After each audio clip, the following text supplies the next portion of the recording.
miliki sekarang milik kita. Kita harus menyadari dengan sungguh-sungguh dan mohon kepada Tuhan supaya kita sadari bahwa tidak ada lagi milik kita, sudah dirampok oleh iblis. Semua dunia dan apa yang di dalamnya tidak bisa dimiliki oleh manusia. Sehingga Yesus datang, apalagi sekarang dalam minggu-minggu Paskah, supaya kita memiliki milik, tapi bukan lagi di dunia ini.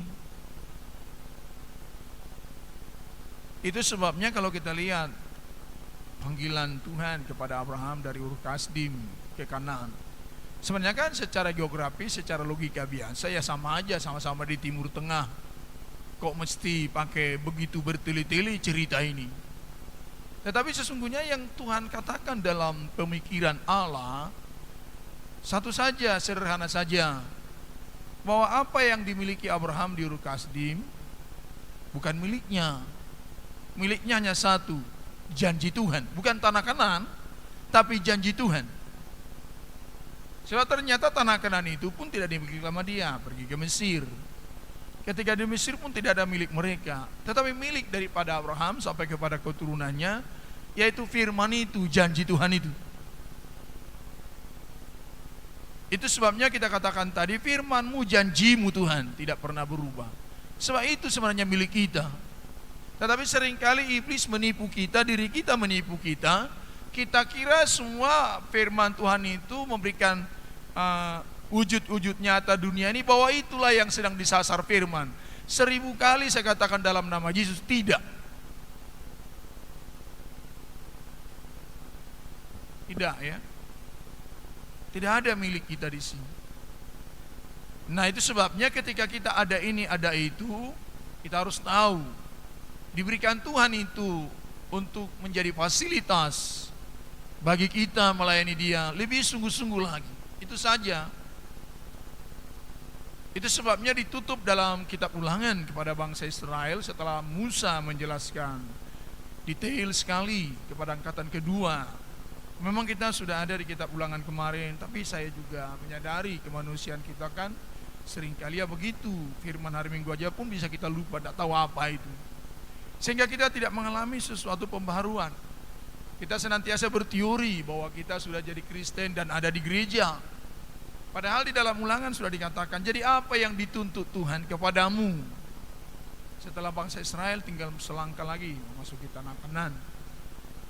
Sehingga diingatkan, ketika kamu nanti sudah kenyang, membangun rumah yang baik, ada kambing domba bertimbun dalam dirimu, ingat baik-baik, bukan itu tujuan Tuhan. Tapi itu semua diberikan Tuhan kepada bangsa Israel supaya hatimu makin menghamba kepada Tuhan. Makanya dikatakan sunatlah hatimu. Sunat. Sebab ternyata daging itu bisa makin menjalar. Sunat itu kan dipotong, jangan menjalar daging. Ketika daging berkat jasmani ada. Sebab seringkali berkat jasmani membuat daging kita menjalar. Padahal sebenarnya berkat jasmani diberikan Tuhan kepada kita supaya memotong daging. Supaya akhirnya kita tetap ada di dalam Tuhan. Sebab Tuhan Yesus ketika Dia menaikkan 2 imamat agung di dalam Yohanes pasal 17, supaya saya di dalam mereka dan mereka di dalam saya, dan kami bersama dengan Engkau Bapa dalam kemuliaan. Apa sih yang sedang dikatakan Tuhan Yesus? Cuman Dialah milik kita. Sebab Yesus pun bukan surga miliknya. Tidak ada milik Dia apa-apa, walaupun Dia Allah yang maha besar. Milik Dia cuman gereja. Dan itu yang diperjuangkan sama Dia. Dan itu sudah dimulai sejak dari Keluaran pasal 19. Kalau engkau mau menjadi milik kesayanganku, dunia saya berikan. Jadi lihat hati Tuhan itu. Mulai dari saya, kita semua umat, perhatikan hati Tuhan ini. Itu sebenarnya Dia mau mati di atas Kalvari, hancur begitu, terhina, karena miliknya dirampok oleh orang lain. Supaya kita sekarang juga begitu, mau mati, apapun ujian, masalah apapun datang, siap untuk mati, asal Yesus tidak dirampok dari kehidupanku. Tetapi apa yang kita sedang buat hari-hari ini? Terlalu mudah pelayanan, ibadah, seluruh tabisan kita kasih dirampok hanya karena soal kacang merah, kebutuhan sesaat. Akhirnya ketika nanti kita menerima berkat, air mata malah dapat. Firman ini sudah bertahun-tahun kita dengarkan, tetapi saya senantiasa itu sebabnya indah ketika ada masa puji-pujian. Masa puji-pujian bernyanyi bagi kita merenungkan terus, membuka hubungan dengan Tuhan supaya kita diberi pencerahan, iluminasi, inspirasi. Jadi masa puji-pujian, masa bernyanyi itu bukan membuang-buang waktu, tetapi menyeret tubuh jasmani dari yang jasmani sudah seharian hidup dalam dunia ini mulai diseret, akhirnya terfokus untuk Tuhan. Itu sebabnya kita tidak bisa ketika puji-pujian bersiapkan kita datang tidak becus, kita bernyanyi tidak benar, hanya kerugian. Sehingga kita tidak mampu ketika datang firman Tuhan juga kita nggak bisa. Sebab nanti kita lihat di sini banyak kali kesalahan gereja ketika membuat peti perjanjian, membuat tutup dari peti tidak ada yang salah. Tetapi ketika sampai kepada nanti fungsi daripada ini, di mana manusia mulai dilibatkan Tuhan di dalam pekerjaan tubuh Kristus ini, di situ dia salah. Di situ dia mulai salah. Pertobatan kita dipanggil Tuhan tidak salah. Semua sudah dibahari oleh Tuhan. Tetapi ketika kita sudah mulai melayani Tuhan, disitulah kesalahan itu datang. Karena kita sudah melibatkan diri oleh karena cinta kita awalnya, dan memang itu keinginan Tuhan.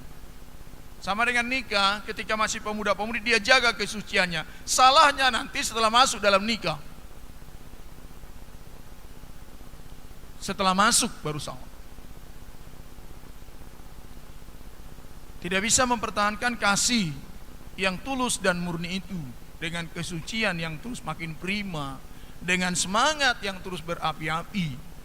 Dan itu dikatakan di dalam Wahyu oleh Tuhan Yesus. Aku teringat dalam Yeremia pasal 5 tentang kasih pertamamu kepada saya, kepada Yesus, betapa dalamnya engkau telah jatuh. Jadi ingat baik-baik, sebab kita sudah masuk di sini. Kalau kita belajar peti perjanjian tentang gereja, kita belajar tentang tutup, tentang wujud Tritunggal Allah. Sekarang ditutup, sekarang mau dibawa, di situ banyak kesalahan. Jadi kejatuhan gereja justru setelah berjalan dengan Yesus terjadi di sana, yaitu kejatuhan. Ketika Adam dan Hawa dicipta, nggak ada yang salah, sempurna.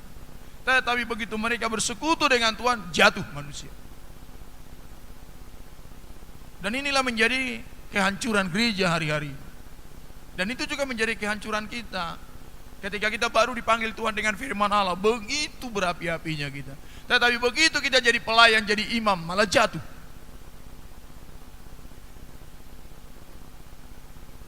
Kenapa? Kita tidak bersyukur lagi dipanggil Tuhan. Sehingga ulah kita dalam beribadah semau-mau kita.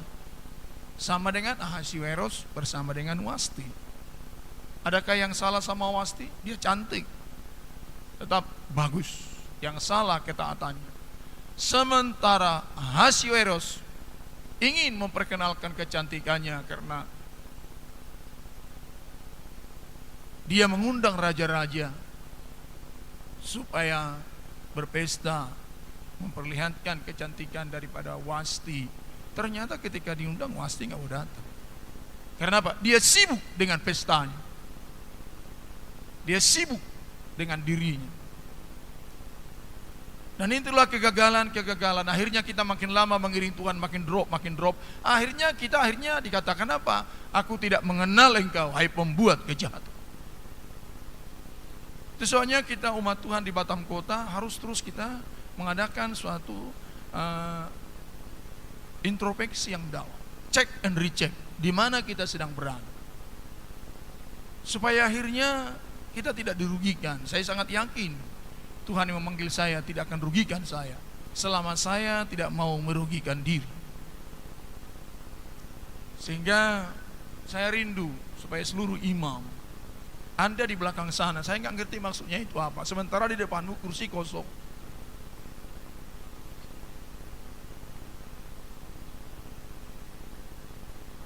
Itu sebabnya selalu saya kata, ayo ambil tempat yang terbaik, fokuskan diri kepada Tuhan. Jangan kita mulai beribadah menurut yang enak menurut kita. Sebab kekristenan coba ditampilkan kepada kita dalam firman Tuhan di Nagoya Plaza kemarin saya sampaikan. Apa sih kekristenan? Dikatakan dalam Kolose pasal 3, kalau kamu telah dibangkitkan bersama dengan Kristus. Kalau Paulus menantang, kalau kita di Batam Kota mengatakan bahwa kita telah mengalami kuasa kebangkitan, tunjukkan kepada saya, yaitu apa? Kegiatanmu, carilah perkara yang di atas, di mana Allah ada, di mana Kristus ada, duduk di sebelah kanan Allah Bapa. Kemudian ayat 2 dikatakan, pikirkan perkara yang di atas. Sebab memang kita tidak bisa lagi memikirkan hal-hal yang dunia ini. Karena apa? Sudah mengalami tubuh kemuliaan. Tubuh kemuliaan apa sih? Cara berpikir berubah. Karena apa? Kuasa kebangkitan membuat kita sudah menjadi orang sorga. Tentunya pikiran kita senantiasa mau ke sorga, mau kembali ke sana. Sehingga segala sesuatu, kesibukan apapun yang kita kerjakan, tujuannya mau ke sana. Buktikan itu. Itu sebabnya ketika kita belajar kitab Markus mulai hari Minggu kemarin, Yesus menunjukkan bahwa dia Allah dari cara dia bekerja. Dari cara dia bekerja, dia tunjukkan dirinya Allah. Supaya kita juga di Batam Kota, dari cara kita beribadah, dari cara kita bekerja, dari cara kita bernyanyi, betul-betul Allah dalam kehidupan kita. Itu dikatakan Paulus dalam Korintus pasal 12. Supaya dalam ibadah itu dikatakan ketika ibadah kita itu sungguh-sungguh sesuai dengan firman Allah. Ketika datang orang yang baru, mereka mengatakan memang Allah ada di tengah-tengah umat ini. Mari colong ditampilkan dulu dalam Kolose pasal 3. Saya digairahkan Tuhan ingin menyampaikan ini. Sebab kalau firman Tuhan kalian tanya, tahun yang lalu pun pasti saya ingat. Karena suka saya mengulang-ulang firman Tuhan. Hakikat kekristenan terus naik kan? Kekristenan adalah perubahan hidup secara revolusioner dan radikal. Ini yang perlu saya tunjukkan. Itu namanya kuasa kebangkitan. Apa sih yang dimaksudkan revolusioner? Perubahan yang cepat, menyeluruh dan keras, merombak seluruh apa yang pernah ada. Namanya revolusioner, keras, radikal. Jadi kekristenan ini umat Tuhan ingat baik-baik, tidak radikal kepada orang lain, tapi radikal terhadap diri sendiri. Radikal terhadap diri, keras terhadap diri sendiri. Nah, orang beragama dia radikal terhadap orang lain, tapi Kristen beda, dia radikal terhadap dirinya. Coba kita lihat Tuhan Yesus, dia sangat radikal terhadap dirinya. Dikatakan dalam Ibrani pasal 12, tidak melihat kehinaan itu, dianggap tidak ada kehinaan, tapi dia tekun memikul salib, ganti kemuliaan yang akan diterima oleh dia. Radikal. Jadilah kita menjadi orang-orang Kristen yang radikal terhadap diri kita. Tidak ada kompromi untuk memberi suara daging berbicara. Dan akhirnya revolusioner. Sehingga tidak ada kompromi. Dikatakan dalam kitab Hakim-Hakim, tidak memiliki sedikit pun kompromi dengan bangsa-bangsa di Kanaan. Sebab kegagalan bangsa Israel setelah di tanah Kanaan justru karena apa? Kompromi dengan daging-daging di sana. Sebabnya umat Tuhan, kita harus senantiasa menangis dan memohon belas kasihan Tuhan supaya roh pikiran kita terus dijamah oleh Roh Kudus. Sebab kekristenan ini dia definisinya, perubahan hidup secara revolusioner dan radikal. Itu kita lihat dalam kitab Markus, penjala ikan jadi penjala manusia, itu beda sekali itu. Ya, beda sekali itu. Sebab perbedaan ikan dengan manusia begitu luar biasa bedanya itu. Sehingga ini mencakup seluruh kepada visi dan misi manusia. Itulah sebabnya dikatakan Paskah. Oleh karena kuasa kebangkitan, kita bisa mengalami perubahan revolusioner dan radikal dari seluruh sifat, cara berpikir, cara hidup, dan seluruh cara keberadaan kita. Sebab apa? Kita mau disuruh membawa peti perjanjian. Kiranya Tuhan menolong kita. Saya sebagai gembala, sebagai hamba Tuhan, itu terus mengiang dan bergema di dalam pikiran saya. Mau kemana kita ini? nanti kita akhirnya mengutuki Tuhan, kecewa kepada Tuhan, padahal kita yang tidak mengalami pembaharuan, kita yang tidak mau terus berjalan bersama dengan Tuhan. Sebab setelah saya melihat, menjelajah seluruh Indonesia, melihat dari pelosok ke pelosok pekerjaan Tuhan ini, di sini masalah.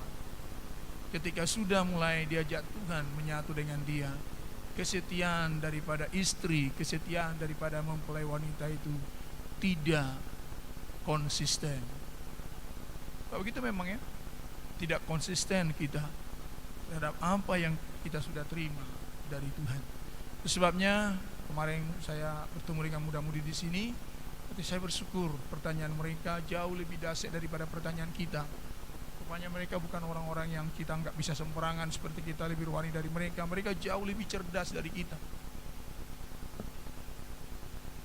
Sayang memang imam, apalagi kita di sini, tidak memiliki kerinduan belajar.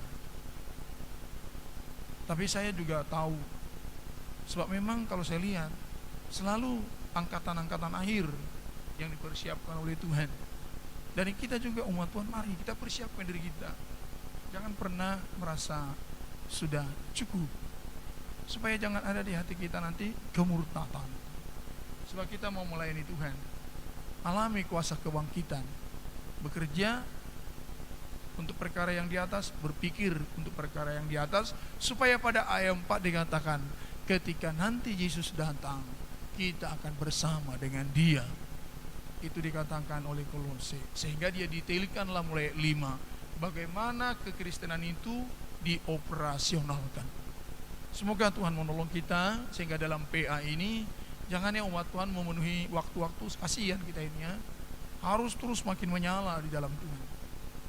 Sebab waktu gak bisa kita review, yang sudah lewat gak bisa kita kejar. Sekarang ini kan ada demam.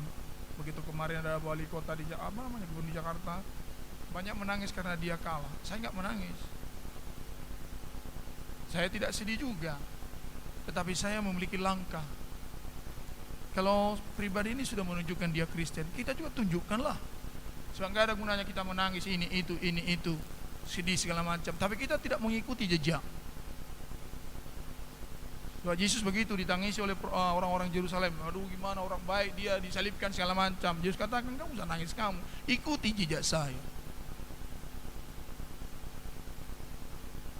Kalau memang kita mengatakan, waduh dia bagus ini, ikuti jejaknya, jangan malah kita sibuk, gak betul.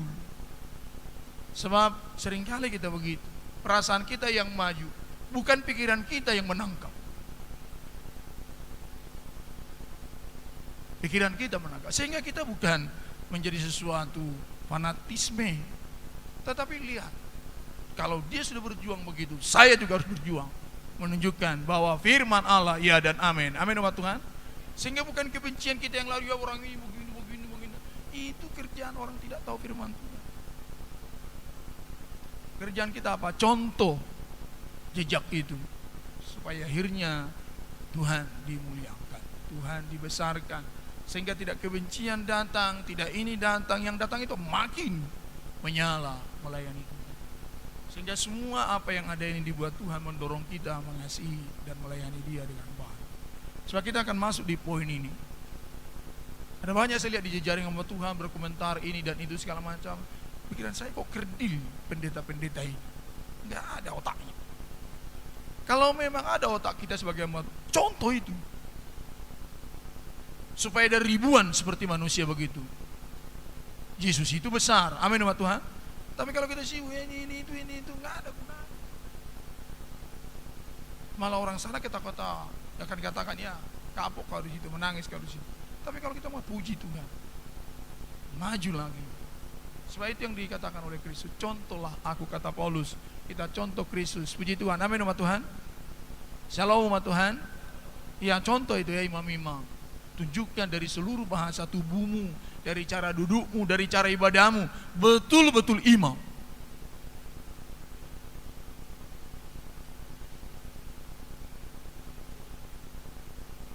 Kita baca dalam Keluaran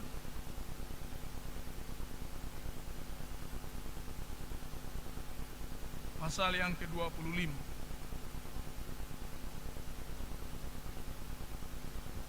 kita berada. Kenapa saya langkah ini kemarin? Ada maksudnya. Kalau kita sudah pelajari mulai daripada petinya sendiri, isinya, cara membuatnya, kemudian sampai kepada tutupnya, disatukan. Kita lihat di sana.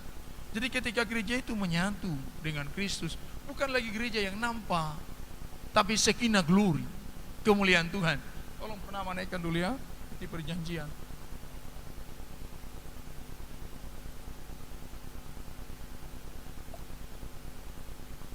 Sebab kita ini PA, Shekinah glory dalam peti perjanjian. Ada memang gereja itu bisa kelihatan, tapi didominasi oleh penampilan kemuliaan Allah. Peti perjanjiannya jadi nampilkan ya. Saya minta, oke, ini dalam konstruksi dengan apa? Nah ini dia. Jadi tidak kelihatan, tidak perlu menonjol peti ini. Yang menonjol ini yaitu kemuliaan Tuhan. Ya, kemuliaan Tuhan itu yang kelihatan. Sini Shekinah glory. Ketika ini ada, sebenarnya bukan ada ini, tapi menunjukkan bahwa di sini ada kemuliaan Tuhan. Kenapa? Sebab Allah Roh Kudus, Allah pribadi, memandang kepada korban khusus. Bapa, Roh, Putra di sini.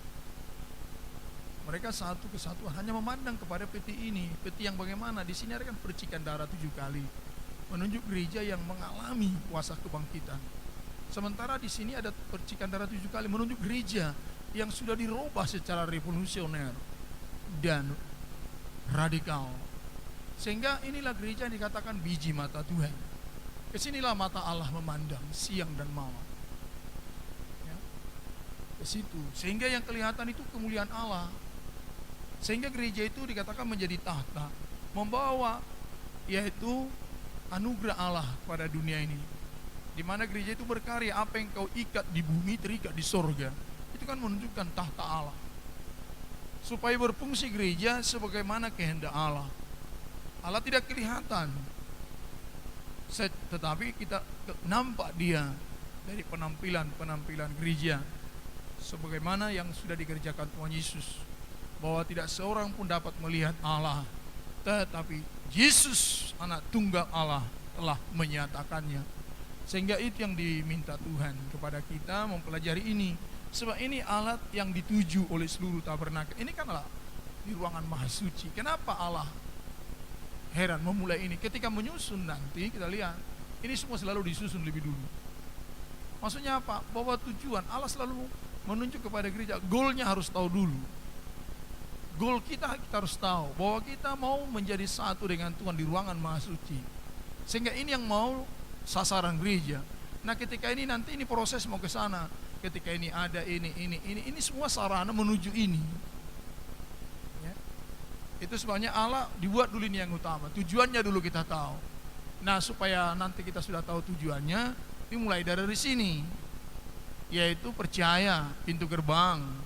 Percaya ini menerima firman. Ada 4 di sini: Matius, Markus, Lukas, Yohanes.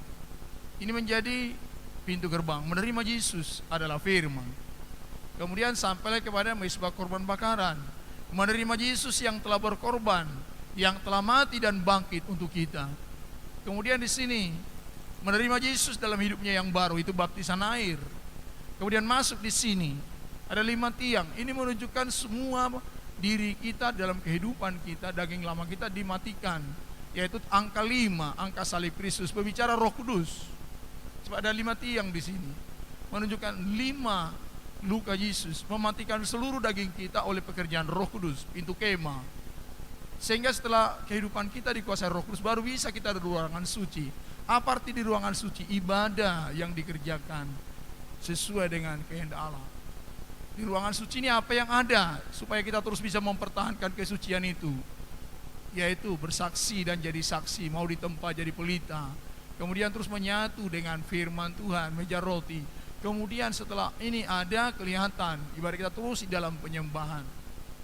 Ya, terus dalam penyembahan sampai nanti puncak penyembahan ini keluar lagi ini, yaitu pintu tirai, yaitu perobekan seluruh unsur manusia kita ini. Itu yang dikerjakan Tuhan ketika dia mati di atas Kalvari, jam 3 robek tirai ini, sehingga kita masuk di dalam ruangan maha suci. Sehingga ketika dibuat ini kan, ini hanya langkah-langkah yang dikerjakan oleh Tuhan supaya kita melangkah dengan, makanya dikatakan pengajaran mempelai dalam perspektif tabernakel, supaya kita tahu langkah apa langkah kita, sehingga tidak Kristen seperti yang dikatakan hanya wujud dan perkataan Kristen, tetapi proses ini dijalani dengan baik, ya, dijalani dengan baik, sehingga dengan demikian kita melihat kekristenan yang dinamis. Dan kalau kita lihat nanti ada yang menonjol di sini, yaitu ada kayu-kayu pengusung ini diusung, ada berapa yang diusung? Peti perjanjian ada kayunya, ini ada kayunya, ini ada kayunya. Itu sebabnya selalu pengajaran mempelai dalam terangnya tabernakel ini selalu identik dengan persekutuan. Persekutuan itu tidak berhenti, tidak duduk-duduk, tidak kumpul-kumpul, tetapi bersekutu untuk maju. Sebab ini yang dilarang Tuhan ketika kitab Yosua pasal yang ke-18. Ada di situ seperti perjanjian, tapi mereka kumpul-kumpul tidak jalan, tidak menduduki tanah Kanaan. Padahal fungsi daripada ini ketika diangkat harus jalan. Betapa sekarang kita dipiasi, kita mengadakan persekutuan tubuh Kristus, kayak itu entah persekutuan apalah itu kita sebut, tetapi tidak bergerak. Dan itu suatu kesalahan kalau tidak dikatakan kebodohan. Sebab untuk apa ini diangkat-angkat tapi tidak bergerak? Begitu terjadi persekutuan, yang disasar melangkah.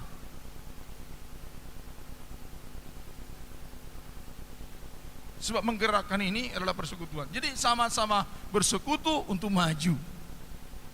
Sehingga kita tidak lagi anak-anak diombang-ambingkan oleh pengajaran. Maksud Paulus mengatakan di situ, terjadi persekutuan, kedewasaan gereja, tetapi melangkah sampai menjadi sama dengan Kristus yang adalah kepala.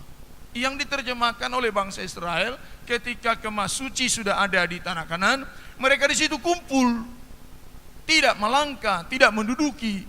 Ini pun seringkali salah dipengerti oleh gereja. Banyak kali gereja juga GPT ini mengadakan persekutuan aktif sekali, tapi tidak maju.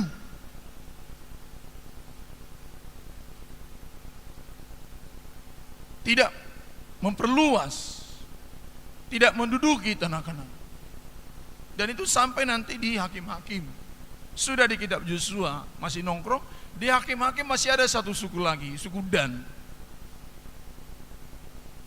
Suka bersekutu, suka ke gereja, ada kebaktian kelompok, ada kebaktian ini, semua kebaktian kelompok, kebaktian pemuda, kebaktian PA, semua bentuk persekutuan ini dirindukan Tuhan, tetapi untuk sama-sama melangkah. Begitu ada suatu persekutuan seperti PA begini, tujuannya ini supaya melangkah, bergerak dari satu titik ke titik yang baru. Jadi bukan persekutuan malah hanya rame-rame di situ. Sebab ini rodanya, yaitu persekutuan. Persekutuan apa? Mengangkat, berjalan. Sebab Tuhan mau gereja itu dalam suatu kesatuan, korporat, banyak tapi menyatu. Yang menyatukan bukan lagi aturan manusia, bukan anggaran dasar, bukan juga kultur, bukan aturan-aturan manusia, tetapi apa? Peti perjanjian menyatukan.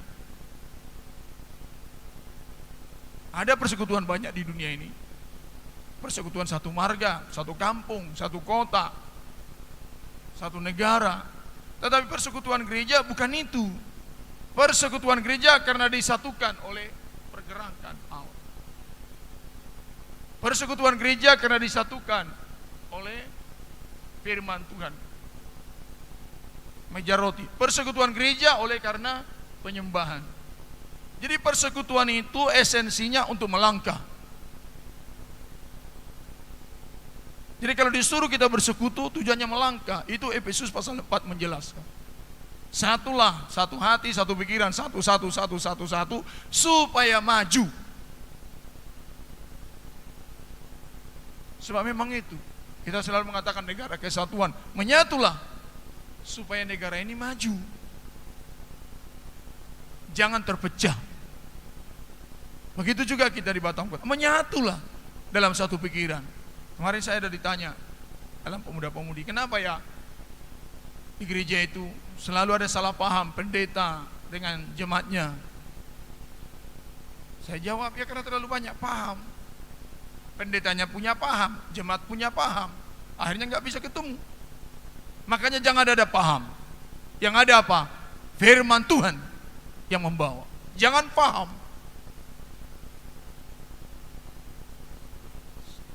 Jangan paham. Tapi jawaban saya ke kaum muda bukan begitu kemarin. Komunikasi. Apa yang dikomunikasikan? Firman Tuhan. Sebab kalau satu paham kita hanya ingin meninggikan firman, tidak ada salah paham.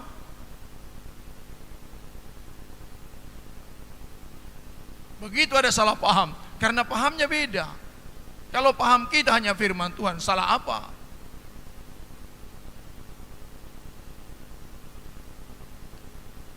Sehingga tidak mungkin gereja itu terjadi percekcokan kalau semua pahamnya satu, yaitu firman. Tetapi salah paham, apalagi memiliki paham yang salah, repot. Sehingga menyatu. Kita sudah sampai di sini. Kita baca dalam Keluaran pasal yang ke-25 ayat yang ke-12. Haruslah engkau menuang 4 gelang emas untuk tabut itu. Ya, tolong ya tunjukkan ya. Kita mulai bermain gambar ini supaya bisa visualisasi sedikit. Ya, tolong pertama ya. Sekali lagi. Haruslah engkau menuang 4 gelang emas untuk tabut itu. Ya. Dan pasanglah gelang itu pada keempat penjurunya, Ya. yaitu 2 gelang pada rusuknya yang satu, Ya. dan 2 gelang pada rusuknya yang kedua. Kelihatan ya, di sini gelang ini. Bisa dicari gambarnya ini. Ini sampai dikatakan rusuk, bukan asal menempatkan. Bisa juga 4 gelang dibuat tapi taruh di sini, Enggak. Alkitab mengatakan harus di sini. Harus di sini. Enggak boleh di sini, walaupun 4. Harus di rusuknya. Di sini. Tentunya Allah ada maksud di sana. Jadi dalam bekerja dengan Tuhan itu semuanya harus Tuhan yang mengatur sampai titiknya tidak boleh deviasi. Bisa aja sebenarnya ini dibuat di sini apa? Sini satu di tengah. Mungkin bisa juga diangkat karena kan ada 4 titik. Keseimbangannya masih bisa ditahan. Tapi heran, Allah tidak mau begitu. Harus betul-betul di pojok dan dirusuk, kena tiang balok di sini. Tidak bisa kita bicarakan, Paulus mengatakan secara detail, tapi kita lihat. Sebab ini kan menunjukkan gelang-gelang ini ada ya Purnama ya, yang masih gambarnya, gambar konstruksinya. Ini kan sudah gambar tertata ini ya, yang masih hitam putih kayaknya kemarin, sampai ada ukur-ukurannya. Apa sih maksud gelang ini? Ini kan pribadi gereja yang sudah di dalam standar Allah, sudah di dalam ukuran Allah. Dia selalu menunjukkan suatu kerjasama. Ini kan langsung ada yaitu ring itu. Gelang itu menunjukkan ruang untuk bersekutu. Sehingga bagaikan tangan Allah dengan tangan manusia nanti. Semua harus diikat dengan emas, disalut dengan emas. Tangan yang mengangkat harus dari emas. Kemudian kayu pengusung itu disalut dengan emas. Kemudian ring ini juga dari emas. Apa yang dimaksud oleh Tuhan? Setiap kali kita mau mengerjakan pekerjaan Tuhan, harus memiliki satu. Kalau dikatakan paham harus satu, pikiran harus satu, tujuan harus satu, kualitas satu, yaitu emas. Emas harus satu. Itu dijelaskan dalam Efesus pasal yang keempat. Itu sebabnya selalu Paulus mengusir di dalam suratan-suratan dia ketika ada yang memecah gereja, tidak menyatu. Itu soalnya saya juga sebagai gembala memang sudah terlalu banyak toleransi. Harus disingkirkan imam-imam yang tidak memang sehati dan siap. Tidak ada toleransi ke sini. Nanti akan dikatakan, wah terlalu otoriter. Apa yang tidak dikatakan orang kepada wali kota Jakarta? Terlalu keras, ini itu. Dia katakan, saya keras terhadap orang jahat, perampok, maling. Tapi nggak boleh, masih ada komunikasi. Bisa-bisa aja orang berteori kan. Nah kalau semua teori orang kita terima, kapan kita berkualitas? Seorang pendeta yang bodoh, nah itu semua kata-kata diterima. Dan saya juga katakan terlalu bodoh saya. Harus ada suatu ketegasan. Menyatu. Salam umat Tuhan, baru kita bimbing. Harus ada ketegasan. Sebab itu adalah kasih. Kasih jangan diterjemahkan menuruti yang salah. Kasih jangan diterjemahkan memberikan ruang toleransi terhadap yang tidak baik.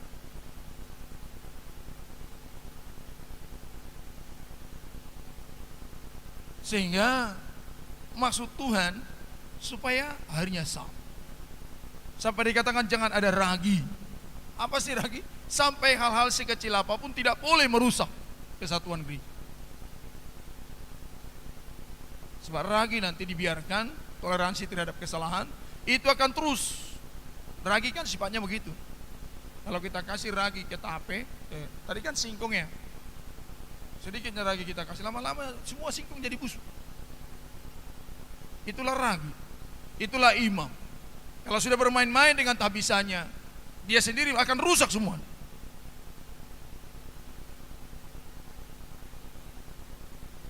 Akan rusak semua. Dan seringkali kita merespon pekerjaan Tuhan dengan perasaan. Tidak. Kita merespon pekerjaan Tuhan dengan salib.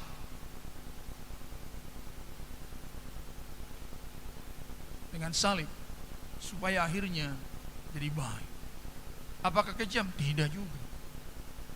Tapi apa? Kasih di sana.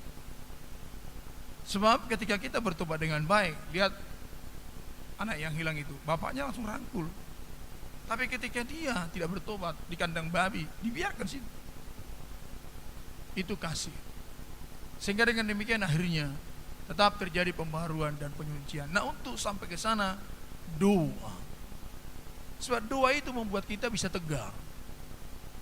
Doa itu membuat kita tidak kejam tapi tegar. Sehingga di sana dikatakan haruslah engkau menuang. Tolong nanti di apa namanya supaya jangan kehilangan tema ini. Sebab begitu banyak memang di sana tetap tabut perjanjian ya, tabut perjanjian. Ada di sana proses pembuatan, diklik ya supaya Purnama bisa mengejar. Diklik yaitu nomor 13 mungkin ya, nomor 13. Iya. Ulangi baca terus sekali lagi ayat yang ke-12. Haruslah engkau menuang 4 gelang emas untuk tabut itu, Ya. dan pasanglah gelang itu pada keempat penjurunya. Ya, terus. Yaitu 2 gelang pada rusuknya yang satu, Ya. dan 2 gelang pada rusuknya yang kan kedua. Lihat, supaya apa? Memang kokoh nanti. Teori fisika, teori matematika, teori keseimbangan. Dalam ilmu apapun, ini pasti jauh lebih stabil. Karena 4 diangkat di rusuknya. Supaya tidak ada pergoyangan sedikit pun. Lihat. Kalau gereja itu cara bergerak, coba ini masalah bergerak, mobile. Betul kita duduk di posisi yang baik sesuai dengan kehendak Allah, gereja itu tidak goyang untuk berangkat. Tapi begitu nanti ditempatkan tidak sesuai dengan maksud Allah, goyang dia. Dalam ilmu keseimbangan, ketika nanti ditaruh di sini pasti goyang. Ada perlawanan momen dia, yaitu di mana ada overstack di situ. Ada overstack, ada yang hang. Dalam istilah mekanika teknik ada di sini. Overstack ya ini, sehingga terjadi perputaran momen di sini. Ada perlawanan, sehingga bisa begini. Tetapi ketika dia diikat di sini, tidak ada. Semua menjadi gaya-gaya tegak lurus. Sehingga tidak terjadi yaitu perputaran sudut, sehingga tidak terjadi kegoyang. Ketika saya bicara ini mungkin nanti ada lagi sudut berputar-putar katanya. Ini saya hanya bicara soal melihat bagaimana Allah mengatur dengan baik, menghindari supaya gereja itu dikatakan established, berdiri di atas batu karang yang teguh, sehingga menempatkan dalam mengangkat gereja itu harus tepat duduknya. Jangan tempatkan diri menurut di mana kita mau, tapi tempatkan diri kita sesuai dengan di mana Tuhan mau kita berada.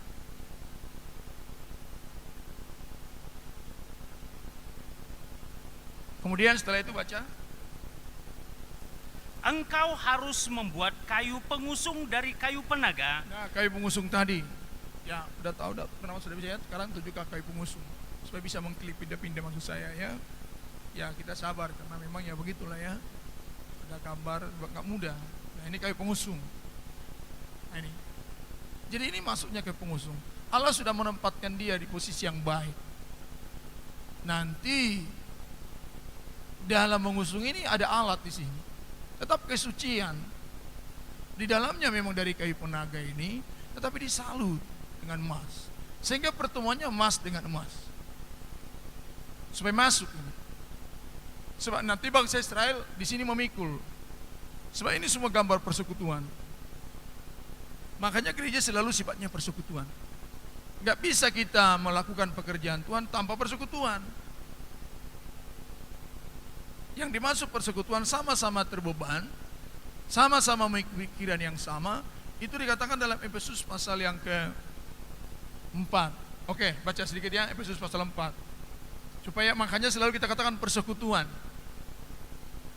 Kesatuan tubuh Kristus. Pasal 4 ayat pertama.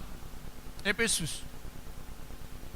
Sebab itu aku menasihatkan kamu, Ya, aku orang yang dipenjarakan karena Tuhan, ya. supaya hidupmu sebagai orang-orang yang telah dipanggil. Ya, ini berarti korporat, ini banyak ini. Satu sidang jemaat, orang-orang yang telah dipanggil bagaimana? Berpadanan dengan panggilan itu. Iya, berpadanan. Bagaimana itu?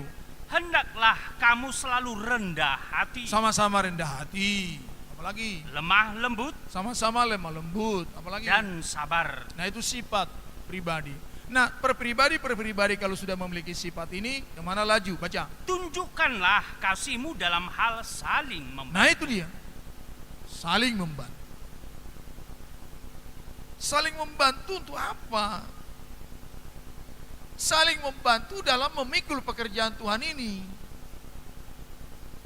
Jadi semua apa yang kita kerjakan, membantu orang pun kita, tujuannya satu aja, supaya dia terus bisa melayani Tuhan.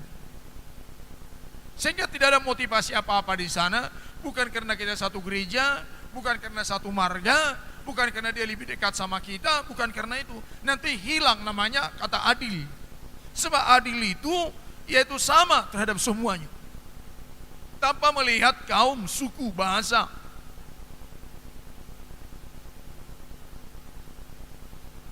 Tunjukkan itu terhadap gereja Tuhan itu. Ulangi kalimat ini sekali lagi.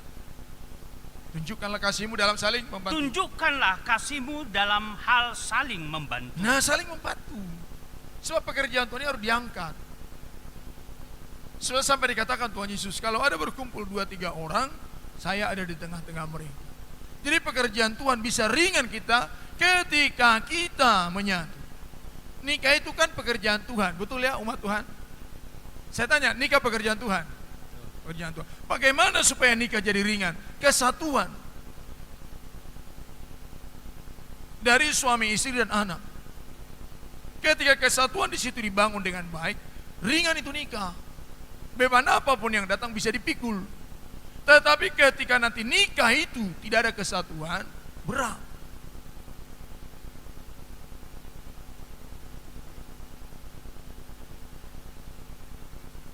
Itu yang diminta Tuhan. Jadi apapun yang dibuat, tujuannya satu, supaya nikah itu tetap bergerak sesuai dengan kehendak Allah. Karena kalau begini cara berpikir kita dalam seluruh aspek kehidupan ini, apalagi dalam mengerjakan pekerjaan mulia, yaitu pembangunan tubuh Kristus, jadi ringan.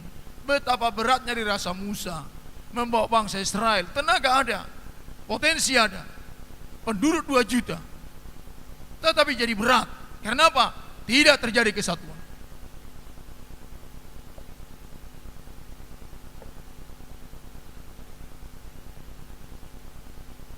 Jadi kesatuan itu diminta Tuhan supaya jadi ringan. Itu sebabnya esensinya supaya bisa menyatu. Semuanya berlomba kecil. Supaya memang begitu ya umat Tuhan ya. Karena ada yang berlomba besar sehingga nggak bisa satu. Saya sudah kerja tadi, saya sudah capek, dia belum. Di situ kita baru menyatakan diri sudah capek, saya berarti saya sudah berjasa. Akhirnya kita tidak mau lagi menyatu.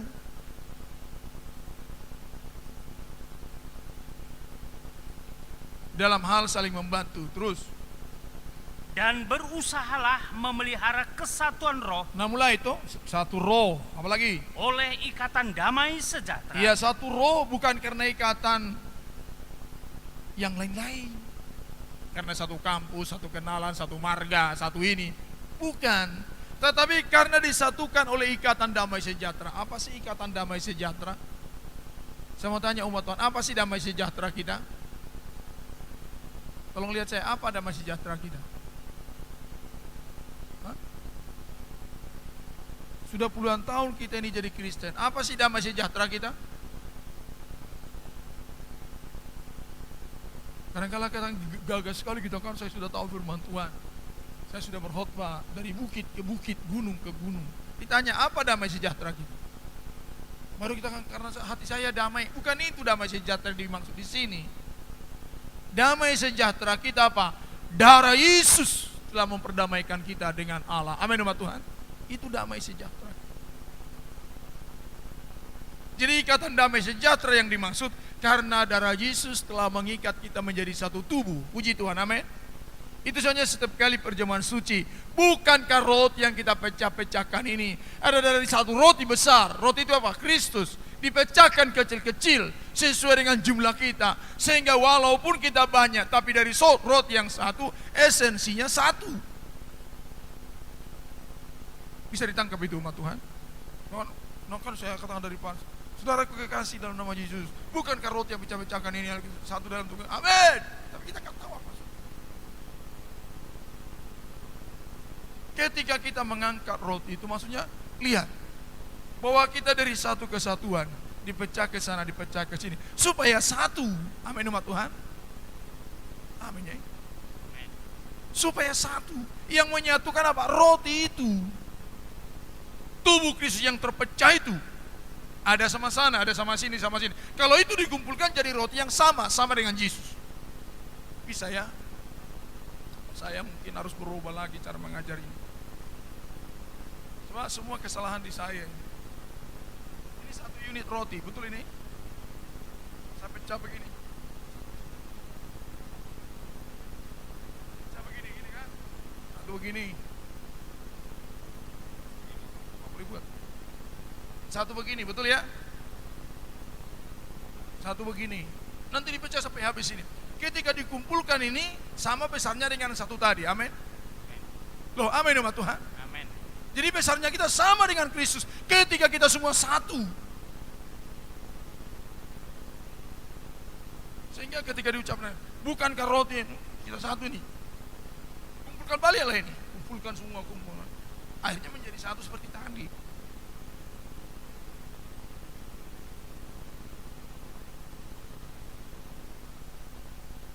Sehingga hati kita, kesatuan roti itu banyak, membuat kita satu. Tubuh Kristus terus membesar, tapi selalu satu. Karena diikat oleh damai sejahtera. Amin umat Tuhan. Sebab Yesus ketika dia bangkit dikatakan begini, damai sejahtera ku tinggalkan bagimu. Apa yang ditinggalkan? Apa yang ditinggalkan? Waktu murid-murid begitu. Damai sejahtera ku tinggalkan bagimu. Apa yang ditinggalkan? Yang kemananya kita selama ini? Apa yang ditinggalkan? Korbannya ditinggalkan bagi kita. Puasa Kalvari ditinggalkan bagi kita. Nah kalau kita berpikir ini, buat apa jadulnya kita jadi sudah sekian lama? Sebab saya pun selalu berlutut. Apa sih kalau kita berlutut, apa sih yang kita lututkan? Ya begitu budayanya, berlutut katanya di gereja ini. Kalau di gereja sana berdiri-berdiri, jangan. Sebab kepada kaum muda kemarin, dosa yang terlewatkan esensi.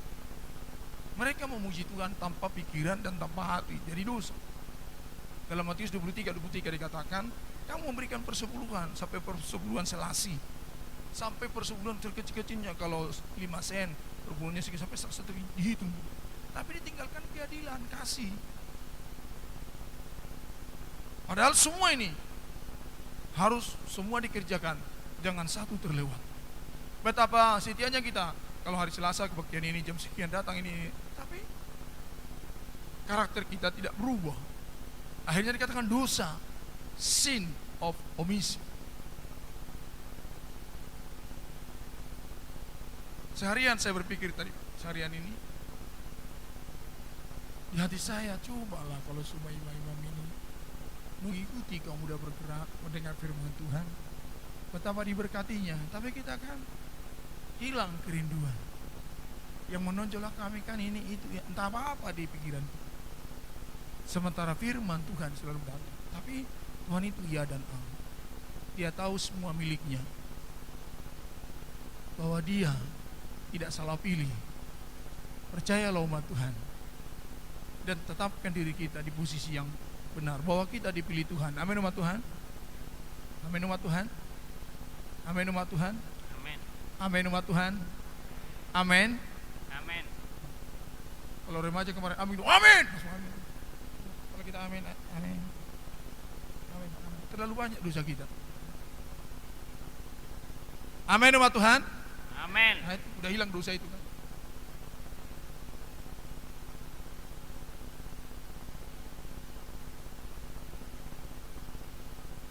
Ulangi, baca terus.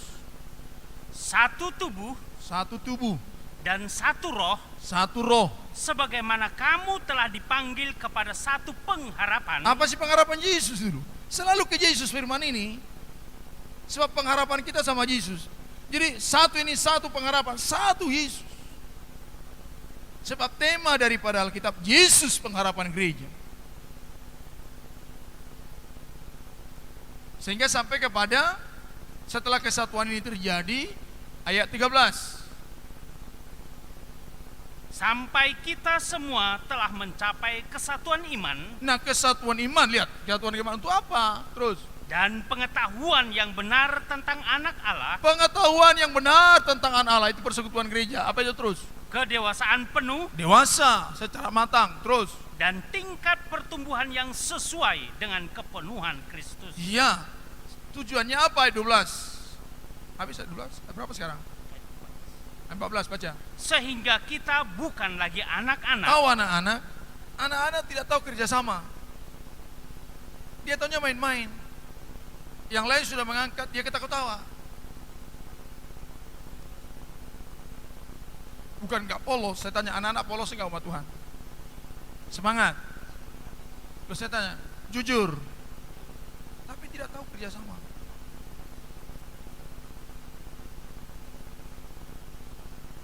Tidak tahu kerjasama. Jangan kita katakan, saya jujur kok, saya polos. Enggak.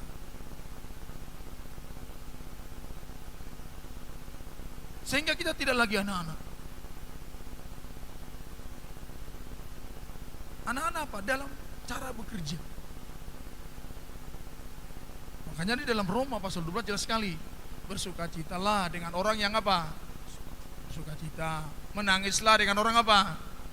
Ini kerjasama. Anak-anak gak tahu. Mamanya meninggal, dia ketawa-ketawa main kelereng. Dia gak tahu itu. Padahal dia polos. Betul ya? Main musik, betul? Saya tanya, ayo, betul? Betul ya? Bisa mamanya mati. Ketawa-ketawa dia, mama tidur, udah mati katanya. Bukan tidak polos. Tidak ada yang palsu dalam dirinya, tapi tidak tahu kerjasama.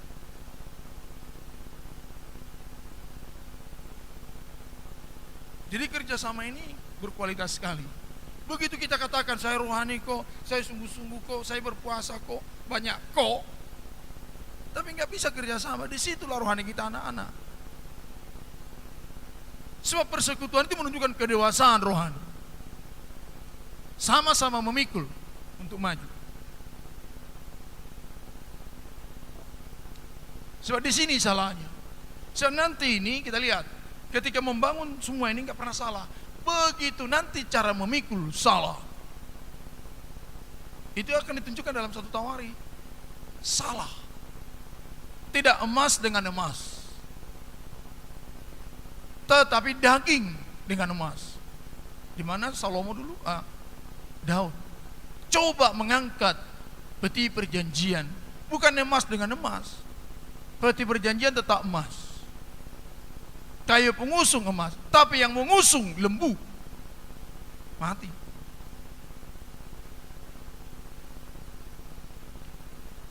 Itu sebabnya dalam Keluaran pasal 28, 29 harus imam. Nah, sehingga imam ini juga diproses detail sekali. Makanya ketika saudara dan saya masuk jadi imam, betul-betul diajar bagus-bagus. Supaya satu standarnya emas. Sebab masalahnya mau memikul pekerjaan Tuhan. Itu sebenarnya selalu dikatakan melayani, beribadah. Ini ada beda.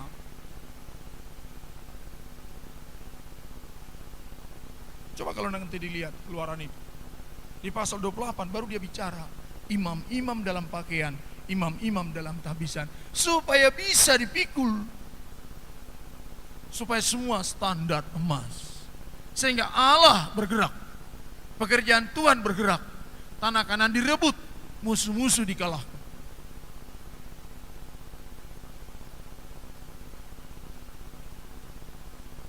Tidak diombang-ambingkan pengajaran. Ulangi sekali lagi.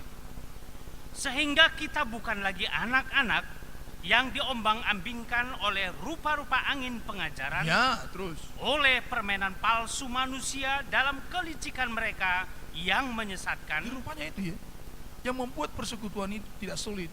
Kelicikan manusia, kepalsuan manusia masuk di dalam, tidak emas. Ada gambar dulu ketika saya buat seminar tabernakel di sini, itu ada orang mengangkat balok kan gitu ya.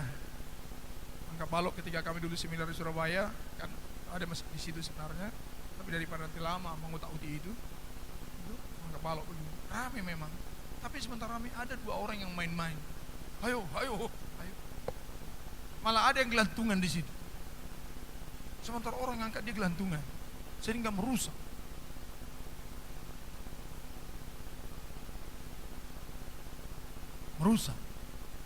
Ya lebih baik jangan dia di situ. Supaya orang yang mau mengangkat sungguh-sungguh ini sudah tahu kita cuma 4, berarti kekuatan kita naikkan.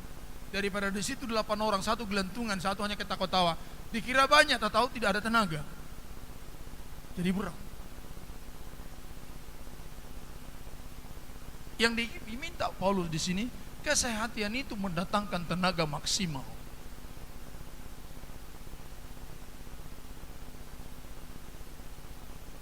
Sehingga dia bergerak itu.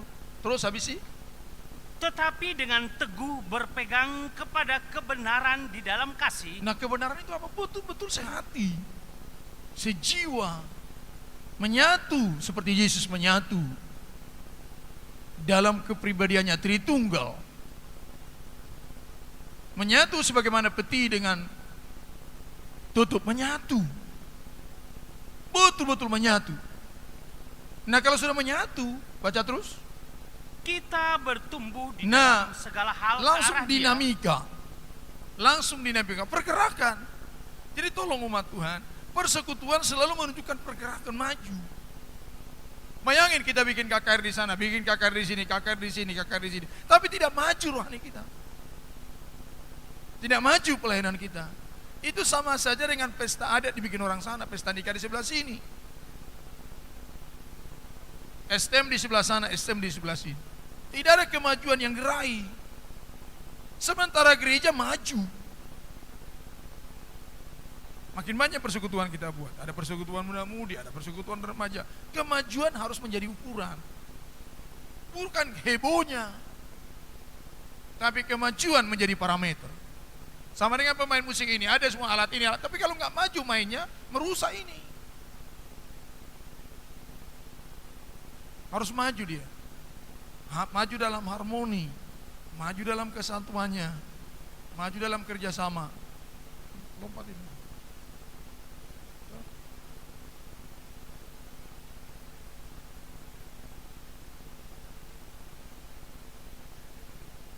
kemajuan kita harus terukur.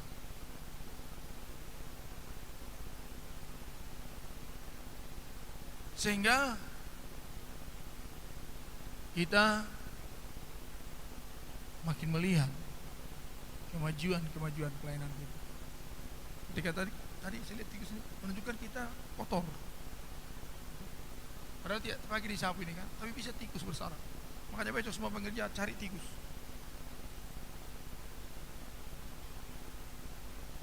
Pasti ada itu tempat yang terus dibersihkan tapi tidak disentuh. Jadi di situ dia beranak. Sama dengan kita ini. Bisa aja kita terus kelihatan di gereja tapi tidak mengalami perubahan. Itulah refleksi kita. Ternyata tidak bersih gereja ini. Ada tikus. Iya, kita perbaiki diri supaya akhirnya kita bisa terus mengadakan introspeksi yang kuat. Itu di situ supaya kita terbelalak tanpa kita malu di hadapan. Sehingga nanti kita berterima kasih. Ternyata Tuhan kita baik. Maksud tujuan Tuhan sehingga kita bertumbuh terus. Kita bertumbuh di dalam segala hal ke arah Dia, Ya. Kristus yang adalah Nah kepala. lihat dinamika bergerak, bertumbuh ke arah Kristus yang adalah kepala. Semua pertumbuhan dinamika pasti membuat indah. Amin umat Tuhan. Amin umat Tuhan. Shalom umat Tuhan. Saya ingin bernyanyi dulu ya. Sama-sama dulu kita bernyanyi. Ini bahasa Inggris ini. Kusol soli doroha.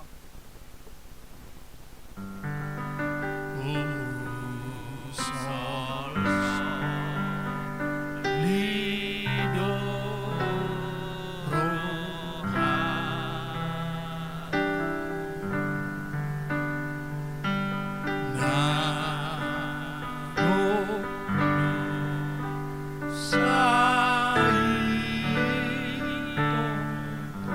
I go down,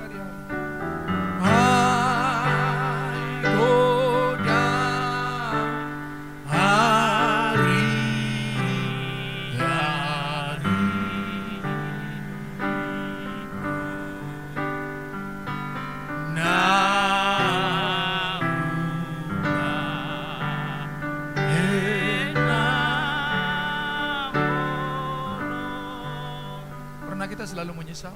Kenapa ya? Banyak waktu berlewatan. Bayangin, banyak waktu berlewatan, usia kita tambah, tidak makin maju pelayanan. Sehingga saya pun begitu. Tadi juga dulu tuh di sini saya nyanyi juga. Kalian nggak usah dengar ketika saya begitu. Sebab mudah saja roh saya sedih ketika melihat sesuatu. Kasat mata saya tidak melihat, tapi roh saya bisa mengindra.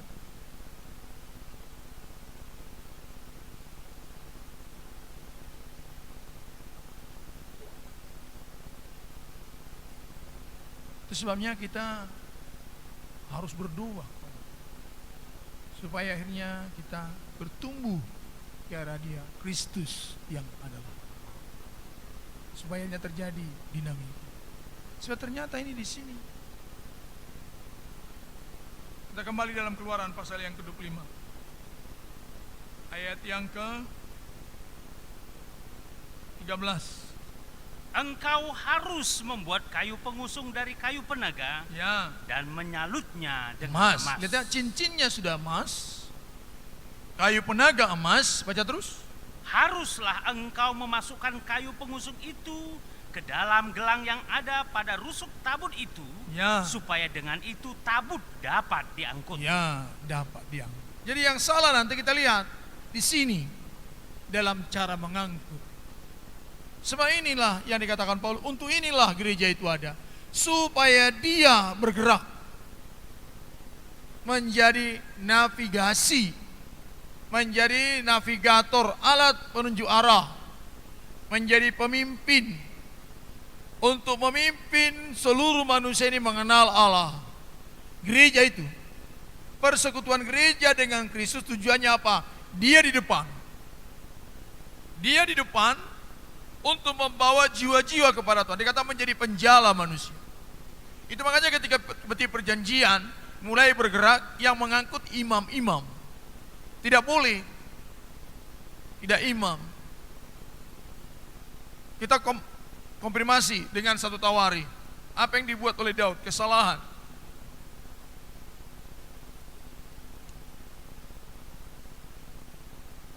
Ketika mengangkut. Satu Tawari pasal 13. Ayat 1 mulai.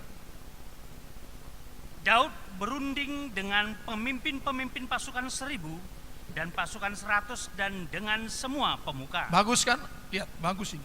Ada kerinduan yang dalam. Ingin melayani Tuhan dengan baik. Terus, Berkatalah Daud kepada seluruh jemaah Israel, ya, jika kamu anggap baik dan jika diperkenankan Tuhan Allah kita, baiklah kita menyuruh orang kepada saudara-saudara kita yang masih tinggal di daerah-daerah orang Israel, ya, dan di samping itu kepada para imam dan orang-orang Lewi yang ada di kota-kota yang dikelilingi tanah penggembalaan mereka, ya, supaya mereka berkumpul kepada lihat kita. sudah berkumpul ini ya. Bagus semua. Persekutuannya sudah dahsyat ini. Tujuannya satu, supaya maju peti perjanjian. Supaya maju tubuh Kristus. Lanjut terus. Dan baiklah kita memindahkan tabut Allah kita ke tempat kita, sebab pada zaman Saul kita tidak memindahkannya. Zaman Saul. Lihat ya.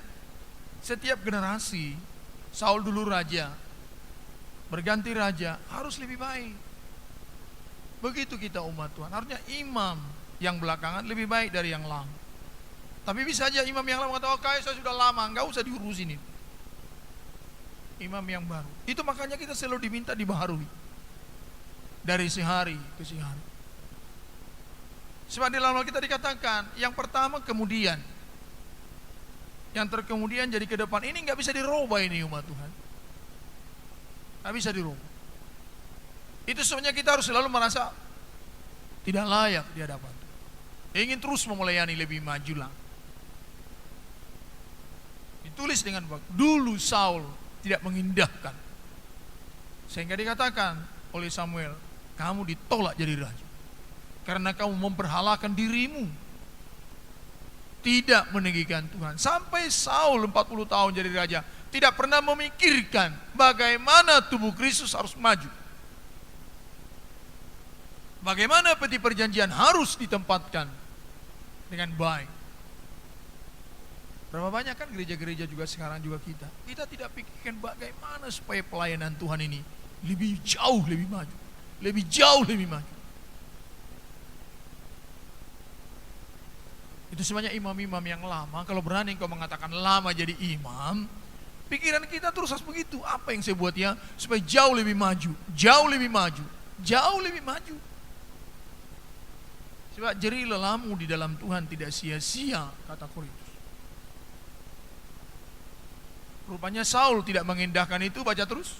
Maka seluruh jemaah itu berkata bahwa mereka akan berbuat demikian, Ya. sebab usul itu dianggap baik oleh segenap bangsa itu. Terus. Lalu Daud mengumpulkan semua orang Israel dari sungai Sikor di Mesir sampai ke jalan yang menuju Hamat untuk menjemput tabut Allah dari Kiryat Yearim. Sehat ini kan? Bagus, sudah sepakat. Baca terus. Lalu Daud dan segenap orang Israel berangkat ke Baala ke Kiryat Yearim yang termasuk wilayah Yehuda untuk mengangkut dari sana tabut Allah yang disebut dengan nama Tuhan yang bertahta di atas kerubim. Supaya Tuhan, lihat Daud ini pikirannya, kalau Tuhan tidak dekat dengan kami, kami tidak bisa. Kalau ibadah kita tidak berkualitas umat Tuhan, ingat baik-baik, nggak ada kekuatan kita. Sebab Daud sudah merasa ketika dia sendiri dikejar-kejar oleh Saul, bangsa Israel jutaan, tapi berkualitas pribadinya nggak bisa ditangkap oleh maut dia. Jadi Daud sendiri sudah tahu artinya bagaimana menyatu dengan Tuhan.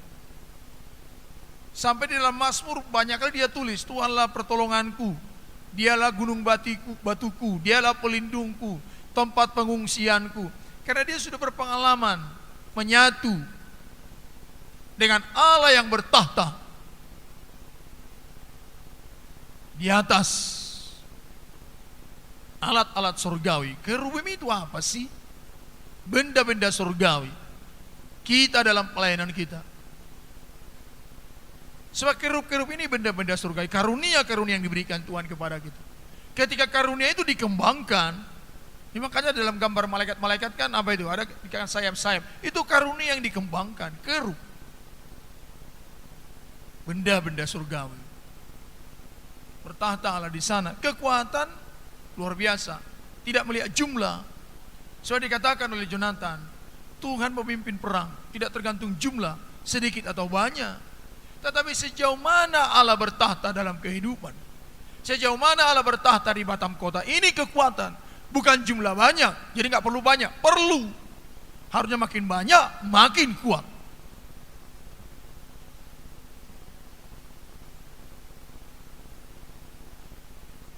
Di Kiryat Yearim,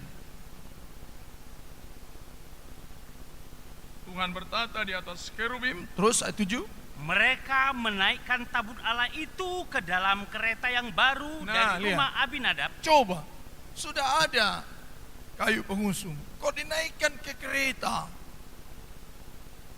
Padahal tidak bisa. Di sini kesalahan. Dan ini kesalahan ini terus sampai sekarang dipraktekkan gereja. Coba melayani Tuhan dengan model begini.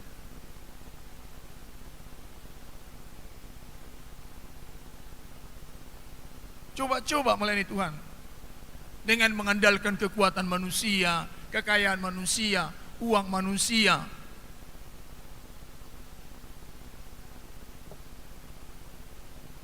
Dengan segala apa yang ada. Jadi uang itu untuk apa? Untuk dikorbankan. Nanti akan dikorbankan. Di mana setiap 6 langkah mereka korbankan lembu. Dalam mengiring pekerjaan Tuhan, yang mengangkut pekerjaan Tuhan harus manusia, harus gereja, harus imam. Dan itu diperbaiki nanti oleh Daud. Ditaruh di atas kereta, keretanya baru, mahal, baca. Sedang Usa dan Ahio mengantarkan Ulangi baca ayat 7. Mereka menaikkan tabut Allah itu ke dalam kereta yang baru. Kereta yang baru, mahal, grace. Allah sedang menulis kepada kita, mengatakan kepada kita, angkat peti perjanjian dengan tahbisan yang baik. Bukan dengan kemampuan manusia atau kekuatan uang dan dana.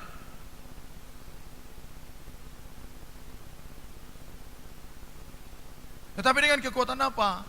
Tahbisan yang baik. Kalau dengan tahbisan yang baik kita angkat, ini semua kereta ini difungsikan Tuhan